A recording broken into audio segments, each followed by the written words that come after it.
One of those clearances that you learn about when you're getting your instrument rating, but oftentimes never actually receive, is a cruise clearance. So if you do get it, you'll probably be a little bit surprised. But honestly, it's a fairly simple clearance to understand.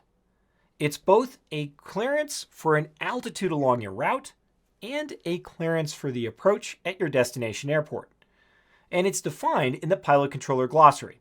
So essentially, a cruise clearance allows you to fly at any altitude from the minimum en-route altitude for your route of flight up to and including the altitude specified in the cruise clearance. So if ATC says cruise 5,000, then you are able to fly from the MEA up to and including 5,000 feet MSL. And climb and descent within that block is entirely your discretion. You can do it whenever you want, leveling off where you want, though you would need to maintain an appropriate IFR cruising altitude. Now, once you verbally report descending out of an altitude, essentially you're telling ATC, I'm done with that, I'm on my way down. You cannot climb back up to that altitude. So if you're making those altitude changes and you don't report anything, you can level off and climb, descend as you want.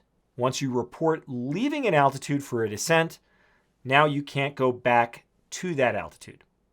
A cruise clearance is also a clearance for an approach at your destination airport. And the type of approach you need to execute depends on the weather conditions. So a cruise clearance can be given both to an airport with published instrument approaches, and a cruise clearance can be given to an airport that does not have any instrument approaches or does not have controlled airspace all the way down to the surface. The type of approach you conduct depends on the weather conditions for your descent and arrival to the airport.